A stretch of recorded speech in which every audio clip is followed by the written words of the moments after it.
This is a really solid take on the survival genre. Old school RuneScape looks nothing like this.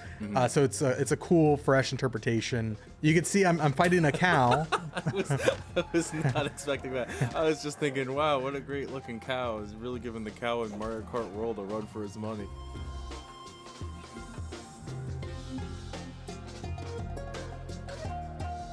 Hey everybody, welcome back to Game Informer. Thanks for tuning in to this episode of New Gameplay Today. We're going to be taking a look today at RuneScape Dragonwilds, an all-new survival co-op game set in the RuneScape universe. I'm your host today, Alex Van Aken, joined by Charles Harte. How you doing, Charles?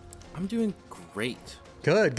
Thank you for joining me. I know neither of us really have a lot of experience with RuneScape. I grew up, my friends played it. I was always a World of Warcraft and City of Heroes player, whereas my friends were more on the RuneScape side of things. But I do have a lot of respect for the series and, have like a tangential knowledge and awareness about it. But the good thing is with this game, Charles, is you don't need any of that to enjoy it. This is a really solid take on the survival genre in a high fantasy, very stylized look. Of course, old school RuneScape looks nothing like this. So it's a cool, fresh interpretation of that property and that series. You can see I'm fighting a cow. I was not expecting that. I was just thinking, wow, what a great looking cow. Is really giving the cow in Mario Kart World a run for his money. But I know. Yeah, you got to do what you got to do to get that raw farm meat, Charles. I guess. Yeah. So do you know anything about this game before we get into it? No, just what you've told me. Okay. Well, it's out now on Steam. It's got currently a very positive rating on there. I believe it is $30. $29.99. This is being developed and published by Jagex, the folks behind RuneScape. And they did the RuneScape old school, all that kind of stuff. They've kind of been stewarding the franchise, but we're taking a look at it's a little bit of mid-game combat just to show that off. The second half of the video, we're gonna kind of roll the dial back and show off the beginning hours and show off like what it takes to like get your first house built, that sort of thing, so folks can see what's happening. One thing that happens in this game, this is the first time in this footage. This is the first time that I was playing and realized, oh, I can be hunted. That's not a very good thing. Yeah. And you can see I'm totally unprepared, fighting for my life, just trying to make it out. This game is pretty, some of the combat, if you're not ready, can be as simple as it is. They can overwhelm you with numbers. Yeah. And it's challenging in that way. And I'm just totally unprepared for this. And but I do want to show off like the death mechanic so you can see what that looks like. You'll get an early sneak peek at my base. There we go. So that's a level 2 goblin archer that has killed me. That's the only time I've died in the game. But you can kind of see a glimpse at my house. We'll take a longer look at it later on. This sort of that geyser with the purple energy all around it.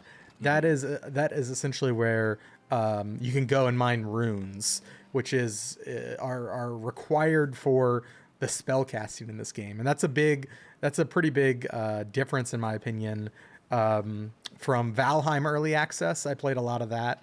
There's definitely a lot of similarities here. Same framework where the more you perform an activity such as woodworking or stone cutting or cooking, the more you're going to level it up.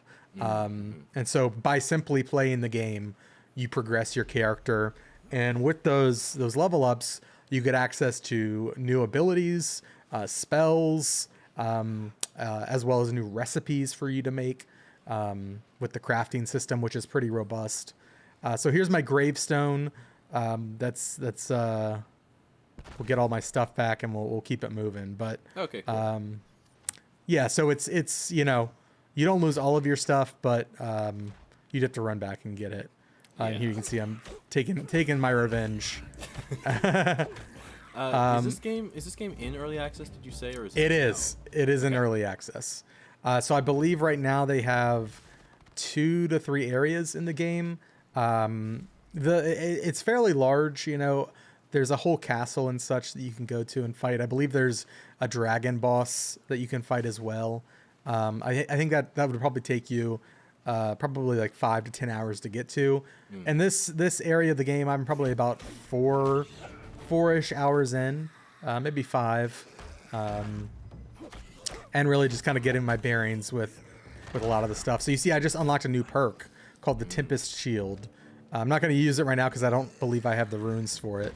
But it's just an ability where you can kind of pull out a air magic shield to kind of block enemy attacks. So you can see the little preview in the top right there in the picture-in-picture. But one of the cool things about this game, Charles, is that it really does reward your exploration. One of the main ways that you can get new crafting recipes is by going and exploring the map, and you'll find chests along the way that will give you new recipes to learn, as well as other, really solid resources that you might need for your journey. There are these. This is like a lore dump scroll that I'm taking a look at right now in the footage. But what were we going to ask? I was gonna say, so is this is a set world? This is not procedurally generated? Correct. Yeah, it's handmade. Handcrafted. So you can see I got a plan for a barrel pile here, as well as some runes and some fur. So I'm going to take all of that. I'll right click to learn the recipe, and you'll see me real quick test out what I got. So these are top right. You can kind of see some of the tabs that the crafting system is divided by and organized by. But so these are purely cosmetic, but I just wanted to see what they looked like. I can, of course, use those back at my base to decorate. So now we are taking a look at more of a magic build. I think you can really, it's based on, you can be whatever you want in this game. So if you just equip, a new weapon, you get access to its abilities. It's pretty bare bones, honestly. At right now, the real only attacks I have with the staff are, you can hold the right mouse button to kind of charge it up, and it'll shoot out a shockwave that'll knock most enemies down. I find out later on that you cannot knock the cows down. They're too heavy. But for hunting and fighting the cows in this game, I know, right? For hunting like general wildlife and goblins, it's great. And then your main attack is just like a pretty powerful beam, or like a magic ball. Here's a look at some of the rune abilities. I'm using Wind Step here to get up this waterfall. I was gonna say, I appreciate you're trying to hunt using your waterfall instincts. Oh, of course. Yeah, I had to test this out. Yeah. 0 for 2, but you were doing it. But you can see we did at the end find a chest. Not behind the waterfall, but above it, I guess. Yeah. You can see I got another recipe that I can learn. That's the broken wooden crate, just purely decorative. And I also got a few runes for my abilities. And the abilities in this game, I'm going to show it off a bit later in the video, but some are more so far, like some of the majority are for traversal, or this wind step ability I've now used twice is just fun. I wish that there was a way to have them on a hotkey so you didn't have to go into the radial menu to use them. It feels a little awkward that way, to be honest. But there are other abilities like that will help you chop trees down, because this is like I said, survival game, crafting game. You're going to be chopping trees down, breaking stones to get resources to then build new equipment, new stuff at your house, all that kind of thing. So there are a lot of like spells that help your efficiency with that stuff. And then there are a few more offensive, defensive moves that I have picked up so far in my run. Curious to see if like I get more. I know that you can get, if you progress your rune abilities far enough, you can summon like a fire spirit to fight on your behalf. So there are more like cool combat spells that you get. As you can see, the cow is immune to the knockdown effect, as I'm learning it right here in this footage. But most other creatures in the open area, or like the opening area rather, die in like 1 or 2 hits to the staff. So the cows are really built with something special. So I'm revisiting this little location, and I've realized I wasn't really paying attention to my quests, but a little humanoid man has now spawned here, and he's going to give me a quest. I think I came here too early last time, but you can kind of take a look at the skill tree right here. So I've got most of my woodworking's at 31. My runes are at 19. This is, like I said, probably 4 or 5 hours in. There's that fire spirit ability I mentioned. So I have to level up some of that stuff before I can get those new abilities. But I'm really enjoying the vibes of this game. Are you, Charles, are you like big into survival games, or is it not really your thing? I like and respect them, but it usually takes a significant one to like draw my attention in. Totally fair. I love the opening loop of a lot of survival games. And Yeah. then once I get like 10 or so hours in, I'm like, Okay, now what? It's slowing down a little bit for me. Yeah, that's fair. I think this game probably will fall into that as well, especially since it's early access. I have no idea why this dragon's attacking me. I was about to stop recording my footage, and then all of a sudden I was being attacked. And so I'm just kind of like sprinting around trying to figure out why I'm being attacked. I'm not sure if the quest, accepting that quest from the old man, triggered it, or if this is like a random event occurs.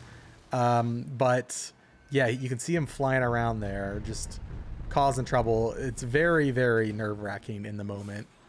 And he's kind of settled down now, and I'm just like trying to get my bearings and figure out what the hell just happened.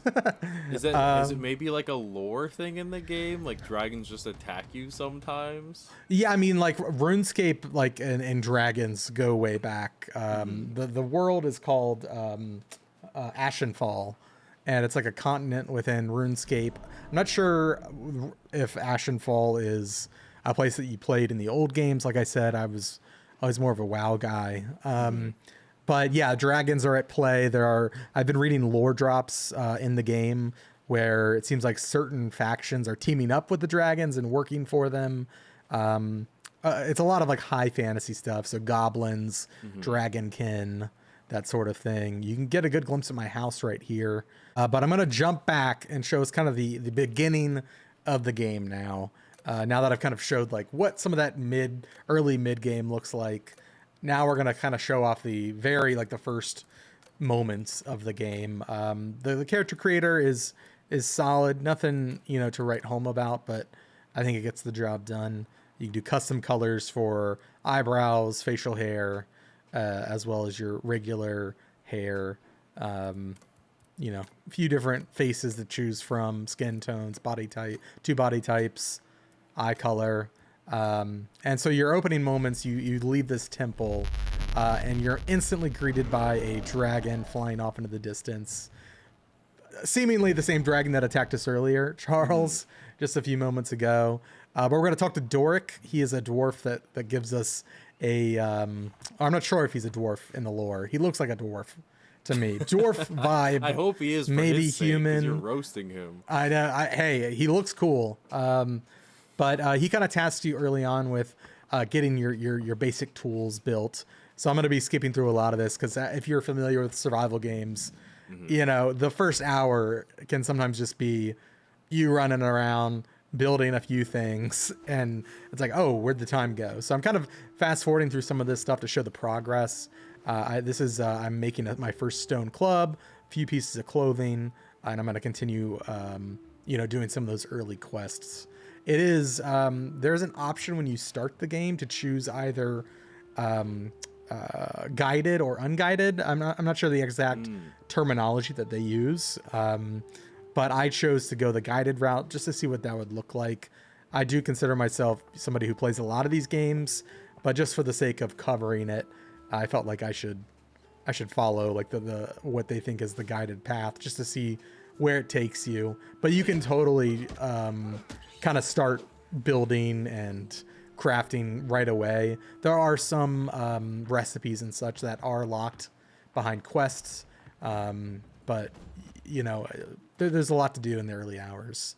So a lot of your like mining and wood gathering Every time you level it up, you'll get either reduced stamina cost or increased chance at dealing like extra damage to the resource nodes so that you can mine it quicker. And then in increments like 5, 10, 15, those levels, you tend to get more like actual abilities to help you with that, whatever skill you have at hand. So we've gone up the hill now. We're going to be hunting some giant rats. These things are... Also, the chicken attacks you too. A lot of the animals, if you get close enough to them, they will aggro. They'll kind of give you a second. They'll kind of growl at you to give you a second to back off. And then if you don't, they will charge you. Just like real life. Just like real life, yeah. But I love the character designs in this game. I love the creature designs. It reminds me almost of like Kingdoms of Amalur, or even like, maybe even like Baldur's Gate a bit, in like that very interesting high fantasy look. Yeah. Yeah, I can see it. I'm not a RuneScape guy, but I am a high fantasy guy. So this is all. Yeah. I think like if you're a fan of like Dungeons and Dragons or that sort of thing, like you'll be at home here, I think, with the creatures that you come across, I was gonna say, so some of your I just noticed you had like really high woodworking earlier. Yeah. What benefit does that give? Because some of them are a little more straightforward. Like if your combat gets better, it's like I imagine you get better, abilities and stuff. Yeah. Woodworking will allow you to very early on, I think it's like level 5 or 10 woodworking, you get the ability to summon an astral axe that you can shoot at, and it'll cut down multiple trees for you. Whoa. As you level it up, I think it's like level somewhere between 15 and 20, you get access to an ability that you'll see here when you chop trees down, a giant log will fall off. Luckily, that didn't destroy my house. I'm not sure if it affects the durability or not yet. I haven't gotten that far, but it does seem like you can knock trees over on things without destroying them or hurting yourself, which is nice. But let's say I have this big log right here. I will eventually get an ability that lets me, it's called Splinter, and it will instantly turn the entire log into ashen logs, and I can just skip this whole step of the overhead chopping. Yeah. And here's the astral axe in play right here. Oh, beautiful. Yeah. Does that cost runes the way? Like, yes, it does. But the runes, honestly, a tip for new players. You can see the splinter one right here. So I'll pull up my wheel, splinter.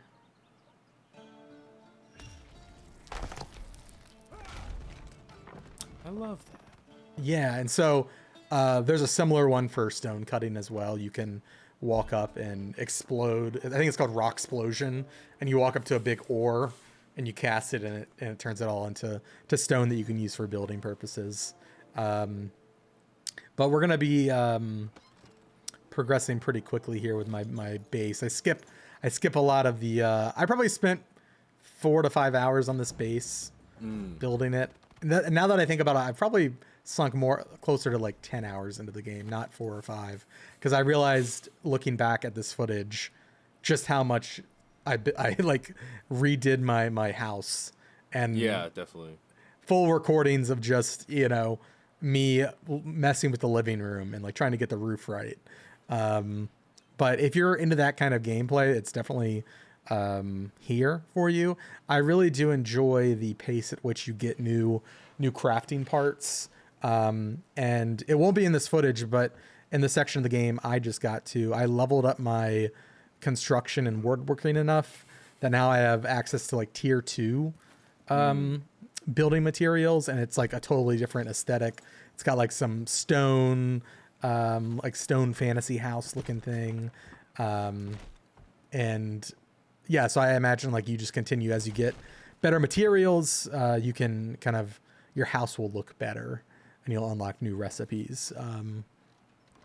But yeah, I just unlocked the ability to cut down like oak trees and the like. Nice. So there are like tiered resources that require, more potent and stronger crafting tools. Do you like the like feel of it? I can see you kind of struggling to like get the piece in the right so spot. I'm gonna show you in just a second. There's actually an ability that you unlock, and I think I already have unlocked in this gameplay, but I was just being stubborn and like building scaffolding around the house. You can see it's really coming together here. Like I've got the roof going. I didn't realize how piecemeal you had brought it together in the like later footage. Yeah, definitely. Yeah. Okay, so here's the Eye of Oculus, and this is a tool. You use some runes, and it lets you go into a new view for building. Oh, nice. Okay. Yeah. Yeah. So I was just being stubborn, and Yeah. I don't think I had the runes on me, and I didn't want to take the 2 minutes to go and farm the runes. So I was doing the hard way. So some of the building system stuff is cool. So these little dots that are all over the place are sort of like joint positions. And you'll know that things are connected when those positions are highlighted green. And also like the place that it's being attached to will be highlighted green, because since you're dealing with like all these different angles, you can sometimes miss your angle and like, you need to rotate it a bit differently. And so that system is there. In addition to 2 different snapping modes, you can have a basic snapping mode, which is just kind of like a very grid-based snapping construction. Then there's the advanced, which opens up more joints that you can kind of place things at. And then there's kind of a free build where there is no grid snapping system. I tend to go between the basic and the advanced. But that's RuneScape Dragonwilds. I'm really enjoying it.